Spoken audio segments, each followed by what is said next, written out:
Shabbat Shalom Mevorach. Nous sommes Parashat Re'eh.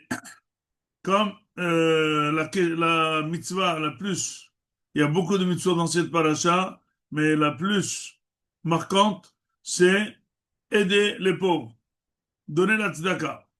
C'est marqué plusieurs mots fermes. Lo te'amet et levavecha, ne pas fermer ton cœur. Lo tikpotz et yadecha, me'achicha evion. Il faut ouvrir, patoah tiftach et yadecha lo. Il faut ouvrir la main. Donne-lui tout ce qu'il faut. C'est marqué. Fais attention que dans ton cœur va avoir une pensée qu'il faut s'éloigner du ani et ne pas lui donner. Non, donne-lui.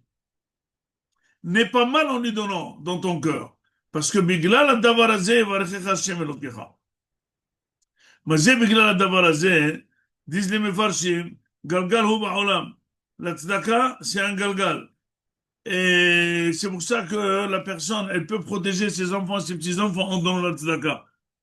Est-ce que, donc la Torah, non seulement elle nous invite à donner la tzedaka, mais la Torah elle nous invite à donner la tzedaka de bon cœur. Il faut savoir que c'est ça la bracha. Mais tout le problème est, au moment où tu donnes, tu sens que quelqu'un te prend quelque chose de toi. Et c'est difficile. Comment peut-on donner de bon cœur? La pensée que doit avoir la personne au moment où il donne de l'argent, c'est toujours penser qu'il a plus qu'il n'en faut. Qu'il a plus que celui qui réclame. Et même si parfois, tu vois que celui qui réclame, il a plus de biens, il est plus riche, on ne calcule pas la tzedaka en fonction des avoirs de chacun, on la calcule en fonction des manques de chacun. La Gemara, elle dit que si quelqu'un est très riche et il a besoin d'une voiture et d'un chauffeur, il faut lui louer une voiture et un chauffeur. Donc tu vois bien quelqu'un de minable, il est en train de donner 100 shekels et 1000 shekels ou 1000 euros pour acheter une voiture à un grand riche. Je dis oui, parce que c'est la même mort pour un pauvre qui n'a pas de quoi manger. C'est la même mort aussi pour un riche qui n'a pas de voiture. Donc finalement, qu'est-ce que tu dois se penser? Moi, je ne manque pas. L'autre, il a ou il n'a pas, ça ne m'intéresse pas, il manque. Il tend la main. Il y a des gens qui disent que les gens tendent la main, ils sont malhonnêtes. Ben, c'est marqué dans la Gemara que c'est vrai. Il y a des gens malhonnêtes qui ils ont la main facile et ils tendent la main pour recevoir l'argent. Mais cela n'empêche que c'est marqué que celui qui donne de bon cœur, Akadosh Baruch Hu lui amène des pauvres honnêtes. Et si quelqu'un il a une mauvaise pensée et il veut donner pour se faire montrer, etc., etc., la Gemara dit donc tout bot, donne-leur des malhonnêtes pour recevoir de la tzedaka. Et c'est pour ça que tu vois que des gens malhonnêtes pour ramasser énormément de tzedaka, mais des gens que ils ont besoin de beaucoup d'attention et beaucoup de salam alek, beaucoup de peinture, alors que l'autre non, il n'a pas tout ça. Mais par contre, il faut savoir donner à celui qui mérite, à celui qui a besoin, et surtout le faire réjouir. D'autant plus, la Gemara, elle dit, le plus dur à donner, comme c'est marqué dans la Torah, c'est aux proches, c'est aux frères, à l'oncle, au neveu. Dis pourquoi? Dis parce que là, c'est Bessarcha. C'est ta chair. Et dit le Al-Shir HaKadosh, il est difficile de donner à quelqu'un qui est très proche de toi parce qu'il t'enlève ta suprématie. Pourquoi? Dis-le Al-Shir, quelqu'un qui est du même père, de la même mère, la même intelligence, la même structure. Quoi, le pauvre, il est riche? Alors, le riche, il dit, c'est moi qui ai bien travaillé, c'est moi qui ai développé les affaires. Lui, c'est un flemmard, mais c'est faux. On raconte qu'une fois, le Havetz Haïm se promenait dans la rue avec son fils. Il y a vu un jeune de 30 ans, 35 ans en train de tendre la main. Il a dit, ah ben, j'ai pas envie de lui donner l'argent à celui-là.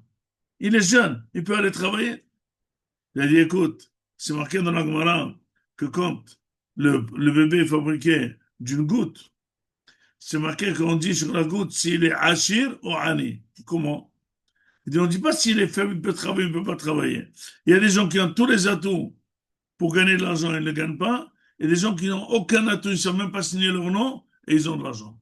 C'est pour ça, ne fais pas attention pour dire que c'est pas l'intelligence, ni la force, ni le génie à toi qui te fait l'argent. C'est Akadosh Baruch Hu qui te le donne. Il peut te rendre pour qui bigla davar hazeh, c'est-à-dire shahazah, galgal hu ba'ozer ba'olam.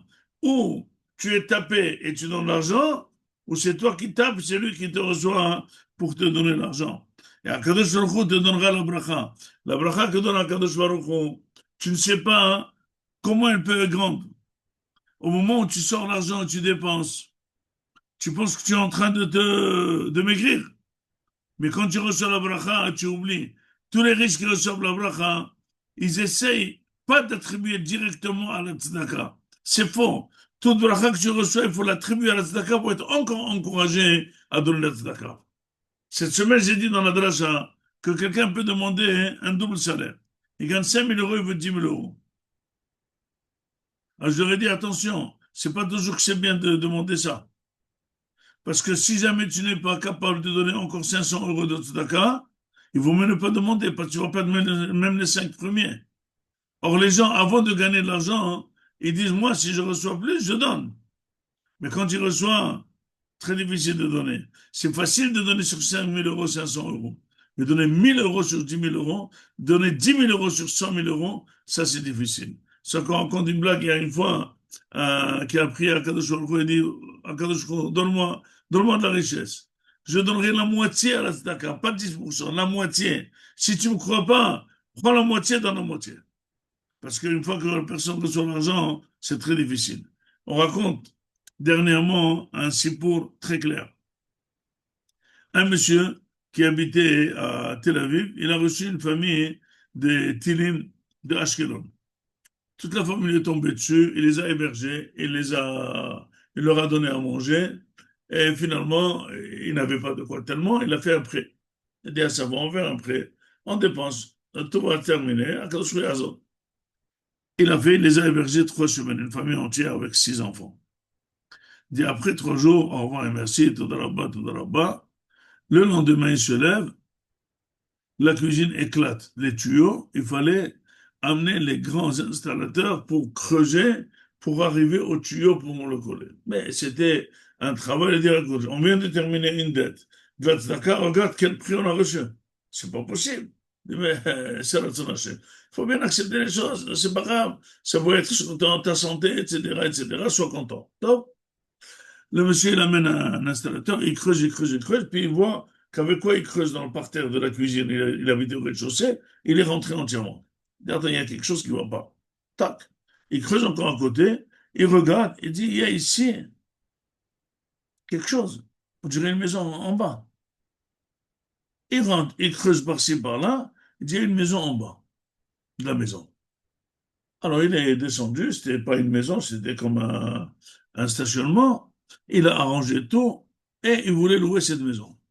Tous les voisins sont venus et dit, tu n'as pas le droit de la louer, elle est à nous tous, et c'est pas à toi, parce que depuis quand tu t'es approprié, non, c'est pas à toi. Bien sûr, c'est à moi, c'est en bas de ma maison, c'est ma maison. Ils sont partis chez le Rav. Ils sont partis chez le Rav leur a dit, écoute, cette maison n'appartient ni à lui, ni au Shachen, elle appartient au Kablan. C'est lui qui a creusé. La terre, elle était à lui avant d'être vendue. Il ne l'a jamais vendue. Il a vendu que les maisons. Donc finalement, la terre, elle est à lui. À lui. Alors on appelle le Kablan et il dit, écoute, c'est quoi cette maison qui est en bas de la maison d'un tel? Il lui a dit, ça, c'était un système de stationnement sous-sol que j'ai fait. Et après, la mairie l'a refusé. Donc ils m'ont obligé à la fermer. Il dit, maintenant, hein, le voisin, il a creusé, il a fait de ça une maison. Qu'est-ce que tu penses? Dis-moi, ça ne me dérange pas du tout, il n'a qu'à la prendre. Il a reçu une maison en cadeau.